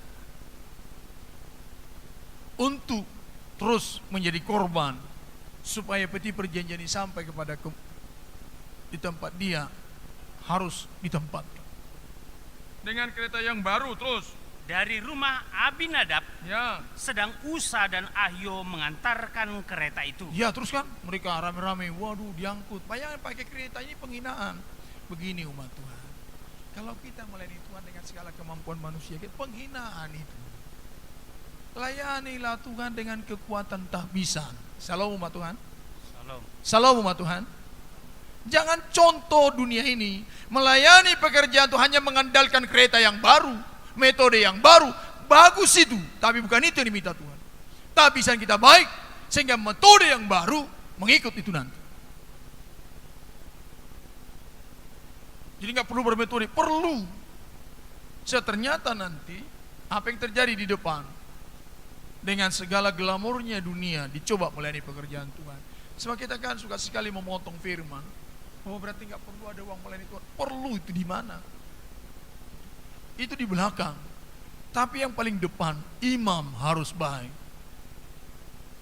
Itu makanya dalam kitab Keluaran 2 pasal disitu bicara, pasal 28 29, tahbisan imam-imam.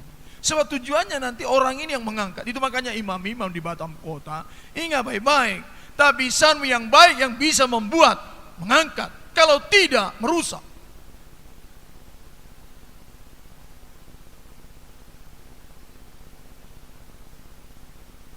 Ayat 8. Daud dan seluruh orang Israel menari-nari di hadapan Allah. Coba kita pikir, padahal Tuhan maunya dibebani, ini malah menari-nari. Lembu sudah berat. Coba lihat saya, umat, liciknya manusia oleh karena kebodohan, supaya dia bebas menari-nari. Mana lebih enak menari dari memikul? Tolong lihat saya, umat Tuhan, mana lebih enak memuji Tuhan, memikul dengan menari-nari? Enak menari. Goyang kiri, tapi coba pikul pekerjaan Tuhan, nggak bisa goyang. Yang bisa kita buat apa? Menyembah Tuhan. Kita akan mengatakan, kuatkanlah oleh rohmu ya Tuhan. Amin, umat Tuhan. Tapi jangan juga kita langsung menurut, itu berarti nggak perlu ada apa namanya ini? Apa namanya kalau saya bernyanyi? Hanya Kau Tuhan. Ketika saya buat begini, apa namanya ini? Saya sedang apa? Bernyanyi dengan apa? Hah? Saya sedang bernyanyi dengan apa nih? Hah? Bernyanyi dengan angkat tangan, kata orang ini yang udah angkat tangan. Bernyanyi dengan apa? Hah? Dengan ekspresi. So ketika kita mengangkat beban ada ekspresi. Tuhan. Mana ada orang? Nggak ada kan? Jadi kalau orang mengangkat beban, ekspresinya ada. Bagaimana? Tanpa dia buat ekspresi pun dia berkeringat. Betul ya? Betul, umat Tuhan. Kalau kita mengangkat pekerjaan Tuhan dengan sungguh-sungguh, tanpa berekspresi pun jiwa kita berekspresi. Kita pasti itu. Cara bernyanyi kita pun ada. Tapi lebih baik orang berekspresi. Oh, kita sendiri nggak ada, kita buat apa? Kalau kita mau berekspresi dengan baik, pikulah di perjanjian. Layanilah Tuhan dengan baik, pasti ada ekspresi. Begitu kita bernyanyi. Hanya Kau Tuhan. Itu ekspresi. Orang lain mengatakan hanya, itu juga ekspresi. Ekspresi yang mana kalian pilih? Jangan juga kita ngomong nggak boleh ekspresi sementara dia berekspresi. Apa kalau kita kata hanya Kau Tuhan, itu ekspresi nggak? Loh, saya tanya umat, itu ekspresi? Ekspresi ya? Itu sebabnya jangan kita menghakimi karena kita kurang bijak. Sementara kita berekspresi, kita katakan orang lain tidak boleh ekspresi. Tetapi kita sedang memaksa orang lain supaya seperti ekspresi kita. Nah, ini yang kacau. Berapa banyak pendeta juga begitu, suka meniru-niru kan. Saya kalau pendetanya, dia kan idolanya pendetanya. Kalau biasa pendetanya berkhotbah begini-begini, nanti dia berekspresi di berkhotbah begini juga ditiru terus. Kalau pendeta berkhotbah berapa dia tarik celananya, niru-niru.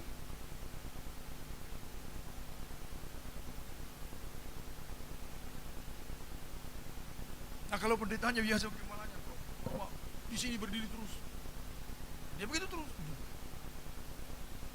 Lama-lama dia batu karang, karena niru-niru. Maka layanilah Tuhan sebagaimana kita dipakai oleh Tuhan. Amin, umat Tuhan. Amin.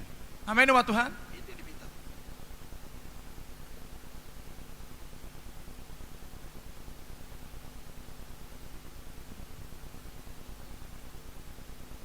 Ayat yang ke-8 baca sekali lagi.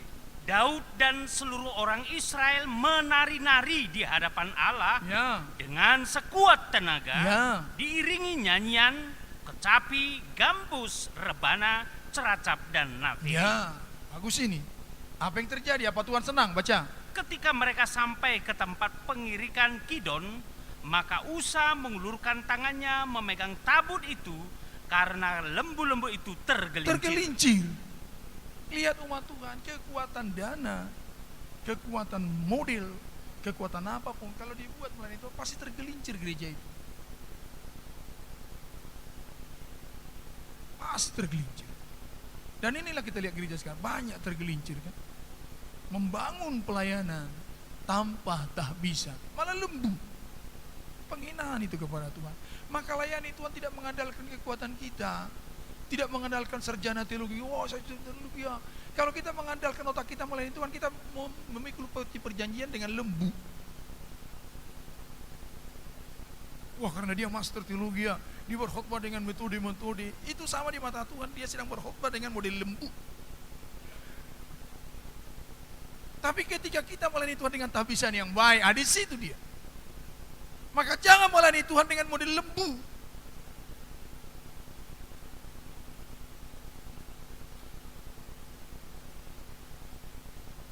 Jangan. Ternyata apa yang terjadi? Tergelincir. Terus?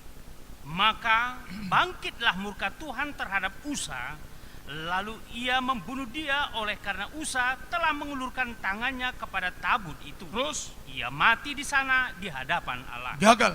Mati. Nah, namanya sudah mati berarti semua. Karena Tuhan memang tidak mau berjalan dengan metode itu. Makanya mau diangkut ini.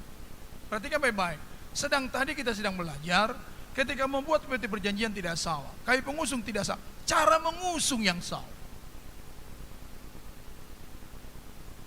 Gereja dibangun Tuhan tidak salah. Darah Yesus menyelamatkan kita. Amin umat Tuhan. Firman Tuhan tidak salah. Cara kita melayani Tuhan salah. Cara kita melayani Tuhan. Akhirnya tergelincir tabisan kita, tergelincir doa kita, tergelincir semua. Dan yang paling menyedihkan, mati. Tidak sedikit kan imam-imam? Mati doamu, mati pelayananmu, mati semangatmu, mati pengorbananmu, mati.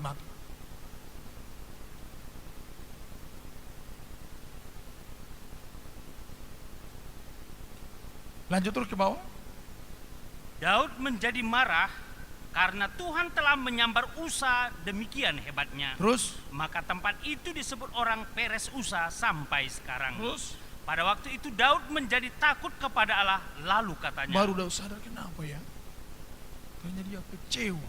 Bahasa Indonesia marah. Marah tidak siap, marah pada dirinya. Gagal saya ini Tuhan. Tapi dia koreksi di mana? Radikal dia. Begini umat Tuhan. Ketika kita melihat tabisan kita sudah mulai jatuh, di situ kita marah terhadap diri. Tapi marah terhadap diri tidak putus asa, tidak meninggalkan pekerjaan Tuhan, mengadakan suatu introspeksi. Di mana kurangnya ini tadi? Apa yang salah di sini?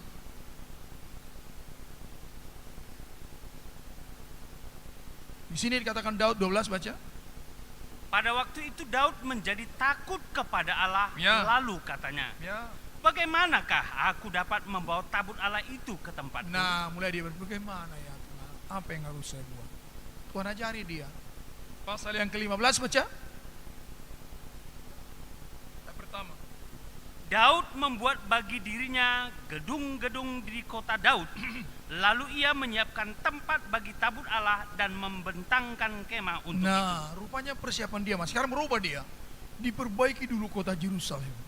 Diperbaiki cara ibadah, diperbaiki tahbisan, diperbaiki pelayanan, diperbaiki cara kita bernyanyi. Ini Yerusalem diperbaiki sama dia, dibaharui sampai gedung-gedung di sana. Apa maksudnya? Apapun pelayanan tahbisan kita perbaiki sekarang. Setelah diperbaiki, baru nanti Tuhan mau masuk. Baca terus. Ketika itu berkatalah Daud, janganlah ada yang mengangkat tabut Allah selain dari orang Lewi. Mulai jangan. Harus orang Lewi. Apa itu Lewi? Imam. Itu sebabnya ingat baik-baik. Tuhan Yesus, dialah pertama sekali imam yang terbesar. Dia mempersiapkan dirinya luar biasa baik. Sebab dia mau mengangkut peti perjanjian. Dan berhasil diangkut.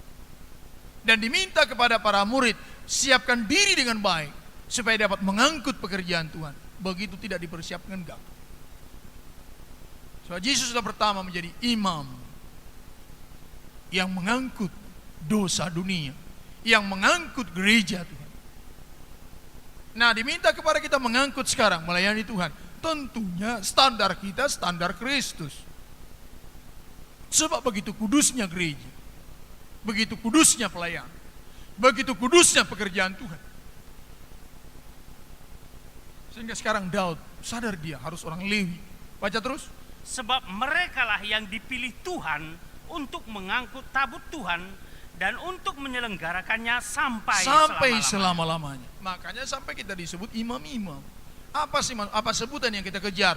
Supaya kita tahu bahwa saya harus dalam kondisi rohani maksimal selama-lamanya ketika saya berani mengatakan saya imam. Apa sih makna perjamuan suci?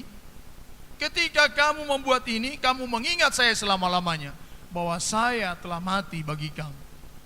Sehingga apa yang kita pikirkan?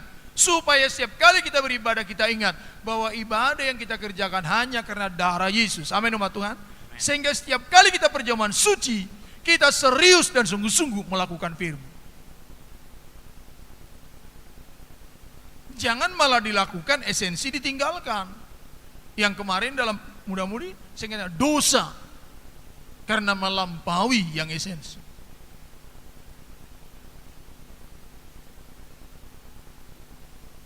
Harus orang Lewi habisi. Sebab mereka lah yang dipilih Tuhan untuk mengangkut sampai selama-lamanya. Sehingga dikatakan ayat 16. Daud memerintahkan para kepala orang Lewi itu supaya mereka menyuruh berdiri saudara-saudara sepuak mereka, yakni para penyanyi. Dengan ayat yang ke-13. Sebab oleh karena pada pertama kali kamu tidak hadir, maka Tuhan Allah kita telah menyambar di tengah-tengah kita, sebab kita tidak meminta petunjuknya seperti seharusnya. Nah, Daud sadar pertama kali pernah gagal karena kami angkut dengan kereta lembu. Kita tidak mau dituntun oleh firman Tuhan. Daud tidak pernah mau 2 kali salah. Amin umat Tuhan. Umat Tuhan, amin. Ingat baik-baik. Kesalahan harus menjadi hikmat bagi kita menjadi cerdas. Amin ya. Amin umat Tuhan. Amin. Jangan malah kesalahan dipermanenkan. Tuhan tidak marah dengan kesalahan, tapi Dia mau kesalahan diperbaiki. Daud dia perbaiki. Makanya dikatakan Tuhan kepada Daud, saya kenal Daud. Supaya Tuhan kenal kita. Kesalahan diperbaiki sama dia. Iya pernah pertama kali kita salah, sehingga terjadi kegagalan. Ulangi baca kalimat ini. Sebab oleh karena pada pertama kali kamu tidak hadir, maka Tuhan Allah kita telah menyambar di tengah-tengah kita, sebab kita tidak meminta petunjuknya seperti seharusnya. Itu soalnya imam-imam saya minta ketua kelompok, jangan sembrono kalian melayani di mana-mana. Jadi rusak pekerjaan Tuhan. Bukan karena kencangnya yang kau berkhotbah di sana, maju pekerjaan Tuhan, rusak. Tapi sungguh-sungguh pelayanan tabisan kita diperbaiki.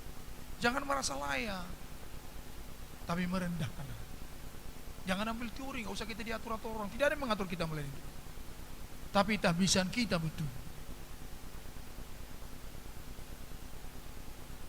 Karena kita coba bermain-main, layani sesuai mau-mau kita, tidak tergembala dengan baik. Kita kira kita diberkati makin habis, sampai minum air putih pun kita nggak sanggup.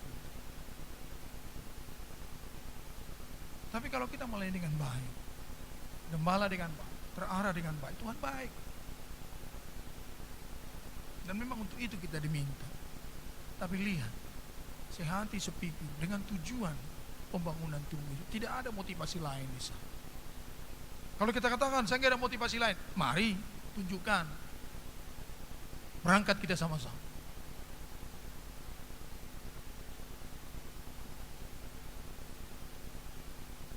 Sehingga 14. Jadi para imam dan orang-orang Lewi menguduskan dirinya untuk mengangkut tabut Tuhan, Allah Israel. Mulai menguduskan diri terus. Kemudian Bani Lewi mengangkat tabut Allah itu dengan gandar pengusung di atas. Jelas, gandar pengusung di pundaknya terus, kayu pengusung. Seperti yang diperintahkan Musa sesuai dengan firman Tuhan. Dan akhirnya berhasil. Di sini yang banyak kali salah gereja sekarang. Suka melayani pekerjaan Tuhan dengan maunya, tidak sesuai dengan kehendak. Tapi pada malam hari ini kita lihat contoh sedikit lagi ya dalam Kisah Para Rasul. Yang melayani pekerjaan Tuhan menurut maunya akhirnya dipermalukan. Supaya kita nanti jangan sampai demikian. Pasal 19 Kisah Para Rasul. ayat yang ke-13. Juga beberapa tukang jampi Yahudi yang berjalan keliling di negeri itu. Ingat baik-baik ya, orang Yahudi tukang jampi, bayangin.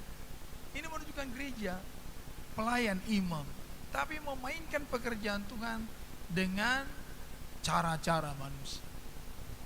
Dengan cara-cara membuat manusia kagum. Ingat baik-baik umat Tuhan. Melayani pekerjaan Tuhan gak usah pakai jampi-jampi supaya manusia kagum, heran. Saya dikatakan pendeta ini, tahu ayat ini, tahu ayat itu, sehingga kita memainkan jampi. Kayak main sulap kita di situ. Tapi apa yang diminta Tuhan? Salahkah menyampaikan Injil? Tidak. Tapi jangan bermain jampi. Kalau nggak ada jampi-jampi saya, hati kita jangan memiliki jampi-jampi. Maksud-maksud terselubung yang tidak sesuai dengan kehendak Allah. Rupanya ada ini. Baca terus. Yang berjalan keliling di negeri itu. Bayangin, keliling. Melayani lebih sungguh, betul ya? Tanpa pelayanan saya nggak bahagia, tapi main jampi. Dari mana kita tahu ini? Kalau Roh Kudus tidak tunjuk. Sebab jampi-jampi nggak kelihatan, betul loh, Tuhan? Saya tanya, pernah kalian lihat orang kalau pergi orang pegang jampi-jampi ditaruh di kepalanya? Saya ada jampi-jampi loh, ada. Jampi-jampi selalu ditaruh di mana? Hah? Kalau ada jampi-jampi selalu ditaruh di mana? Hah? Di tempat sampai orang lain tidak ada yang tahu. Betul umat Tuhan? Betul umat Tuhan? Betul umat Tuhan? Betul. Apa yang dimaksud dengan ini? Tidak transparan kita. Ada yang kita sembunyikan maksud-maksud lain. Bermain jampi kita di sini.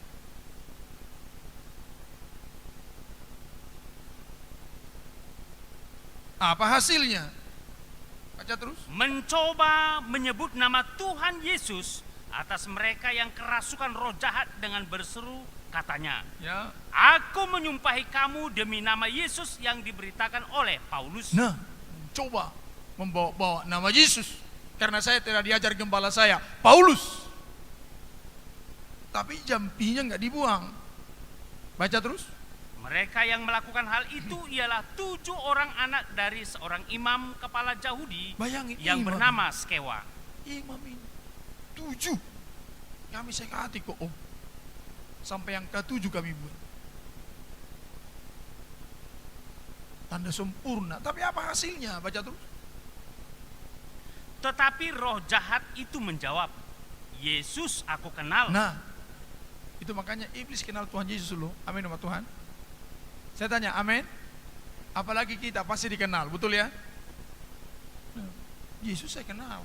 Apalagi Dan Paulus aku ketahui. gembalamu saya kenal. Terus ini siapa? Tetapi kamu, Jadi siapakah kamu ini siapa? Betul ya? Betul itu, tertulis di situ. So mereka katanya mau melayani atas nama Yesus karena mereka digembalakan oleh siapa? Di dalam nama Yesus. Paulus sudah aja. Paulus saya kenal. Kamu siapa? Oh saya imam. 7 kami di sini. Baca terus. Dan orang yang dirasuk roh jahat itu menerpa mereka dan menggagahi mereka semua. Loh, ayat 15 baca dulu nggak habis. Walaupun Tetapi roh jahat itu menjawab, ya, Yesus aku kenal ya. dan Paulus aku ketahui. Terus. Tetapi kamu, siapakah kamu? Siapa kamu? Perhatikan baik-baik. Saya tanya, apa yang 7 ini tidak dikenal iblis? Nah? Dikenal. Jadi kenapa ada pertanyaan siapa kamu? Apa maksudnya kata kalimat ini? Hah? Loh, apa maksudnya kalimat ini? Oh Yesus saja dikenal. Paulus dikenal. Ini ada orang di depannya 7 orang. Siapa kamu? Dikenal atau enggak orang ini? Jadi apa yang dimaksud dengan kalimat ini? Hah? Bukan menata, apa? Kamu ini sok. Kamu ini meniru-niru. Kamu ini gak betul. Siapa kamu? Bertindak iblis, apa katanya? Dan orang yang dirasuk roh jahat itu menerpa mereka dan menggagahi mereka semua dan mengalahkannya, sehingga mereka lari dari rumah orang itu dengan telanjang dan luka-luka. Disinilah banyak kali kejatuhan iman. Akhirnya lancar, hilang tak bisa, hilang kesucian, hilang doa, hilang pakaian, jadi telanjang. Melayani. Tetapi ada motivasi yang tidak baik. Akhirnya lihatlah tabisan, makin telanjang. Semua jadi susah ini, susah itu, susah. Akhirnya jadi terbirit-birit. Kenapa kita sampai di sini? Supaya kita lihat, sebab di sini banyak kali deviasi. Tuhan sudah memanggil kita dengan luar biasa. Tuhan telah membangun kita menjadi gereja Tuhan luar biasa.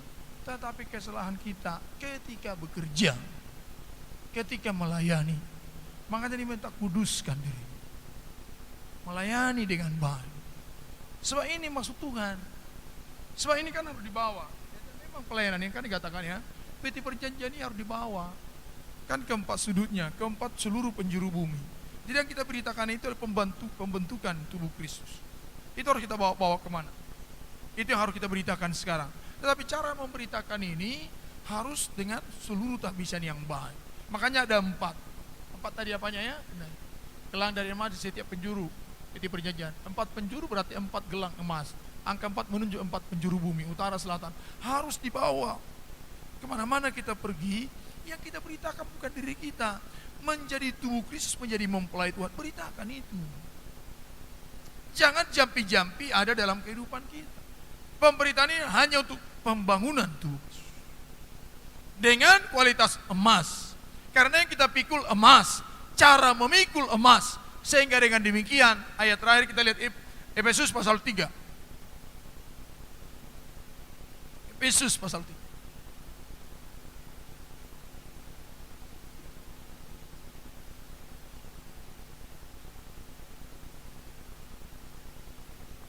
Ayat yang ke-7.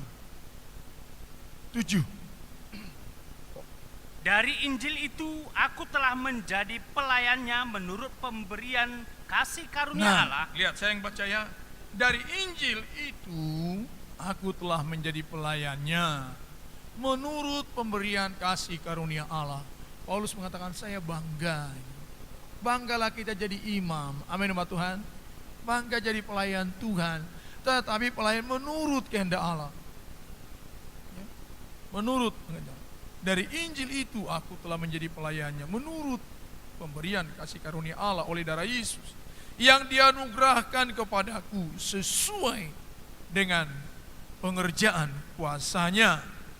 Ayat 8. Kepadaku yang paling hina. Nah, coba dia surah Rasul dikatakan paling hina. Begitu kita berhadapan dengan pelayanan umat Tuhan, ingat baik-baik, kita ini nggak ada apa-apa. Amin umat Tuhan.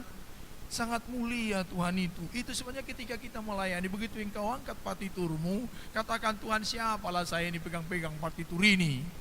Begitu engkau angkat musik-musik, siapa saya Tuhan bisa bermain musik ini. Siapa saya pendeta bisa ada di podium ini. Sikap ini sudah memulai kita diurapi oleh itu.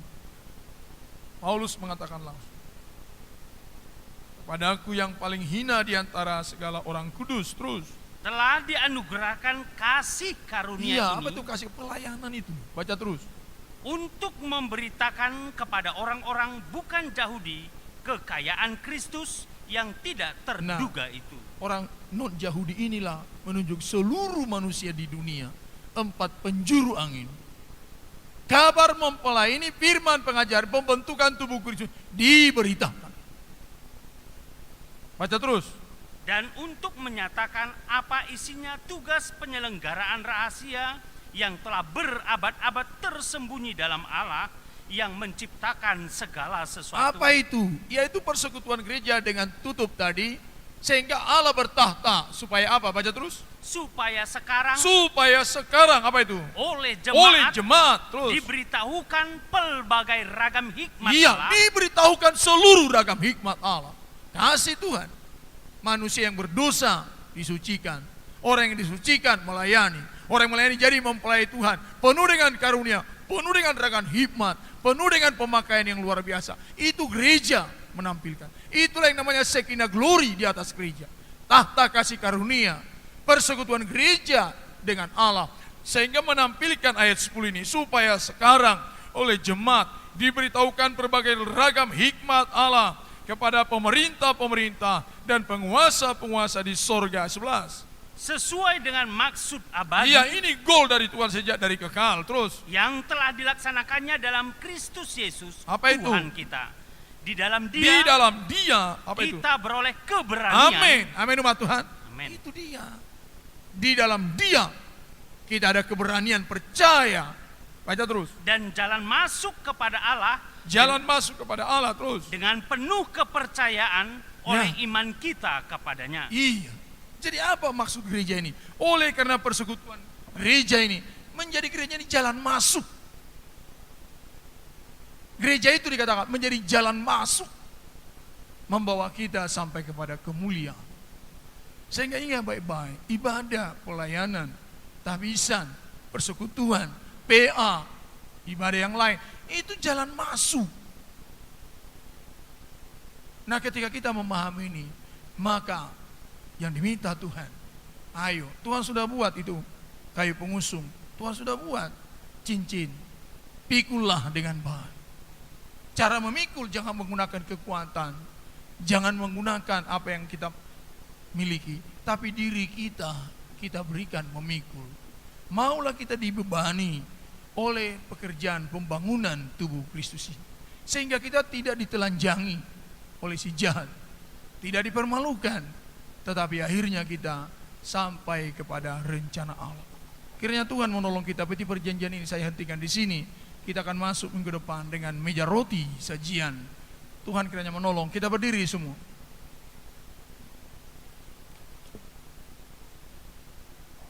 Mari kita menyembah Tuhan dengan gagah, kita berdiri. Sekarang kita mengadakan suatu hubungan dengan Tuhan. Kita katakan, tolonglah Tuhan, tabisan saya.